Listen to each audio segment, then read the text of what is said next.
everybody, it's Sophia-Helene. This is a segment I'm going to call Non-Sequitur Corner. And basically the way I'm going to run this is anything that doesn't really fit in the format of my channel, but things that I still want to get off my chest. I'm going to put it here.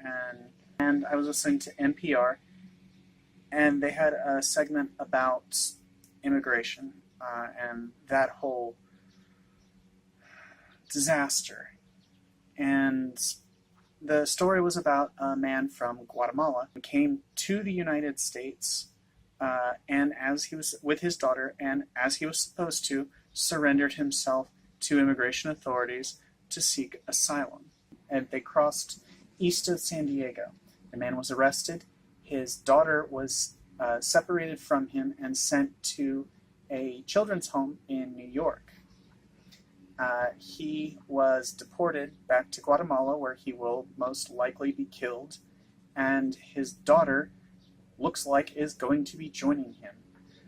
And my first thought is probably the same thing that you're thinking. How is this not super duper illegal? Well, it is, and I brought receipts. Anybody who knows me knows I have a fondness for international law. Basically what happens is a group of people come together to discuss an issue that is plaguing everyone, and they talk about it sometimes for decades, and when they come out of that process they have a treaty. And a treaty is an agreement by all the states parties to go back to their country and enact into law something that meets the minimum requirements of that treaty. So the first thing I want to discuss is the Universal Declaration of Human Rights, Article 14 of which states, it's a two-part article. Part 1 states that everyone has the right to seek and enjoy in other countries asylum from persecution. We'll come back to that word persecution. 2, this right may not be invoked in the case of prosecutions, different word, genuinely arising from non-political crimes or from acts contrary to the purposes and principles of the United Nations. Again, we'll come back to that. A persecution is a legal process by which you are tried for a crime by a legitimate state authority. Persecution, according to Al-Gorbani versus Holder in the Sixth Circuit Court of Appeals in 2009, is defined as an infliction of harm or suffering by the government or persons the government is unwilling or unable to control or overcome a characteristic of the victim, or to overcome a characteristic of the victim, because of a critical element of persecution is motive. A petitioner must provide some evidence of it, or be it direct or circumstantial. Now, the infliction of harm or suffering by the government or persons the government is unwilling or unable to control, for example, drug gangs. And this is not difficult to prove circumstantially. Had the daughter there, and the daughter, according to the story on NPR, was also threatened by the drug gangs. So there's your evidence. Now, there is a big, huge convention on the status of refugees. It is the 1951 Refugee Convention, and that's an international law instrument that the U.S. is not party to. However, we are a party to the 1967 Refugee Protocol, which, on the one hand, you're like, oh, we're not party to the 1951 convention.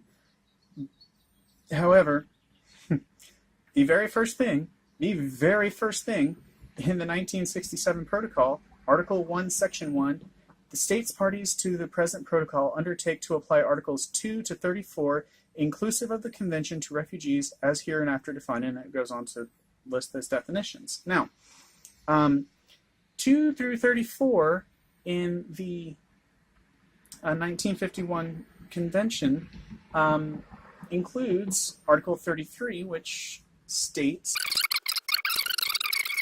i.e., if you've been threatened by drug gangs, we can't send you back to the place where they threatened to kill you.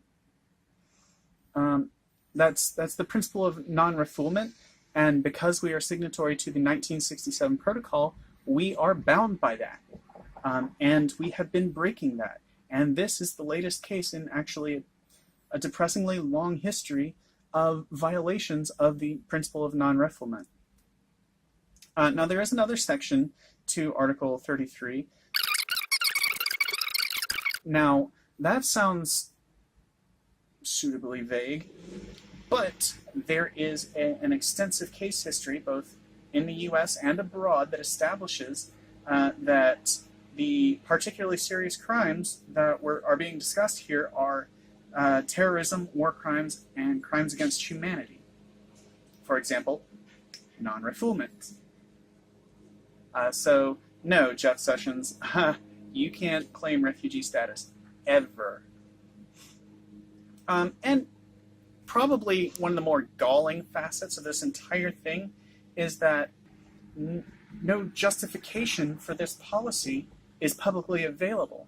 No legal background for this was available in my research. However, what I did find was Jeff Sessions using the Bible, specifically Romans chapter 13, verses 1 through 7, to justify obedience to the state. So let me just, because I was in my younger days a student of the Bible, so let me go ahead and drop this on you, because I thought it was weird that he used that particular chapter to justify this action. So it says, "Let everyone be subject to the governing authorities, for there is no authority except that which God has established." Critical question, when did God establish it? That'll become relevant momentarily. "The authorities that exist have been established by God. Consequently, whoever rebels against the authority," for example, a revolution in like the late 1700s-ish, over a taxation issue. Oh, we'll get to the taxes. Consequently, whoever rebels against the authority is rebelling against what God has instituted, and those who do so will bring judgment upon themselves. So, way to go, America, and France, and like all of Africa, and basically the entire world. So, maybe not the best legal justification, but it continues. "For rulers hold no terror in those who do right." Okay. But for those who do wrong. Do you want to be free from fear of the one in authority? Yes, please. Then do what is right, and you will be commended. Yeah, no, that's not true at all. "For the one in authority is God's servant for your good." I feel protected. "But if you do wrong, be afraid, for rulers do not bear the sword for no reason. They are God's servants, agents of wrath and punishment on the wrongdoer." Yeah, and oftentimes the right doer, I guess. "Therefore, it is necessary to submit to the authorities, not only because of possible punishment, but as a matter of conscience." This is also why you... It continues. "This is also why you pay taxes, for the authorities are God's servants who give their full time to governing. Give to everyone what you owe them. If you owe taxes, pay taxes. If revenue, then revenue." And it goes on. That's verses 1 through 7. That's what Jeff Sessions used, but oh no, I kept reading. Let no debt remain outstanding, except the continuing debt to love one another. For whoever loves others has fulfilled the law. So basically, everything that I just said right there is total bullshit. It doesn't matter. You love each other, and that's the law. And Jesus said that. So I don't know what this racist Keebler elf is on about, but it's completely contradictory to what the Bible says.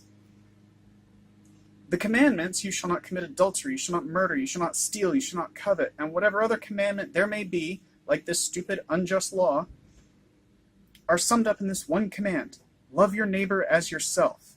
Love does no harm to a neighbor. Therefore, love is the fulfillment of law. I'm pretty sure this dude who is going to be murdered in Guatemala has an opinion on whether or not that's very loving. So maybe a bad justification for legal action. Now, okay, so I did some more digging because that's pretty weak. And what I found was a quote from Vox. To be clear, there's no official Trump policy stating that every family entering the U.S. without papers has to be separated. What there is a policy, which is also hard to come by, that all adults crossing into the U.S. illegally are supposed to be criminally prosecuted. I was able to find the executive order for ending family separation in full text, and it cited the authority of the Immigration and Nationality Act, which is Title 8 U.S.C. 1101 et sec. We'll come back to that, and sets first-time border crossing as punishable under 8 U.S.C. 1325A, which sets a maximum fine of $250 for first offense and double for any subsequent offense. So a maximum fine of $500. I pay more than that for taxes on a car. So this is a misdemeanor at best that they're tearing families apart for. Okay, so Title 8 U.S.C. 1101, Section 101A, subsection 42, is the enshrinement into national law of the 1967 Protocol obligations that I talked about earlier. And it says the term refugee. So this Guatemalan fellow, on the grounds that he was being in opposition to the cartels because they were going to kill him, which they don't do if you pay him. So what that basically means, this guy was a legitimate refugee, and the Trump government is trying its best to move the goalpost so that these people cannot legally apply for refugee status, even though they are 1,000,000% by U.S. law and international law legal refugees. They meet all the requirements. The sticking point is Section B of this. In such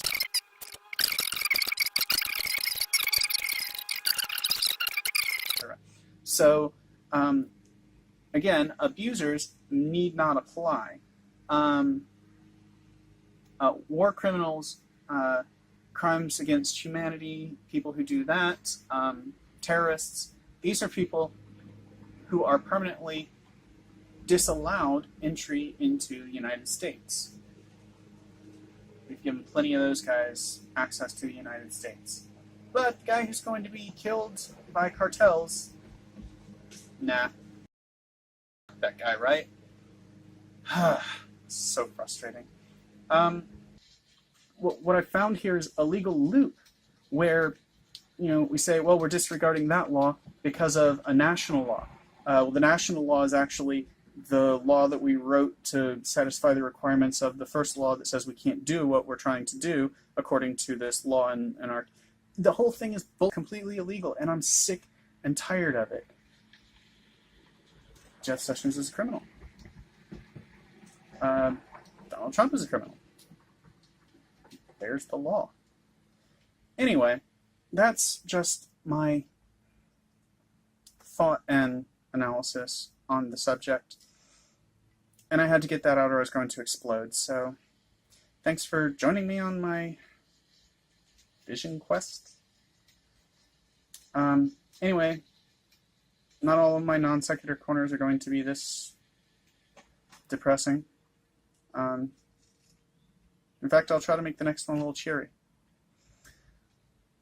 Thanks for being with me on this. Bye!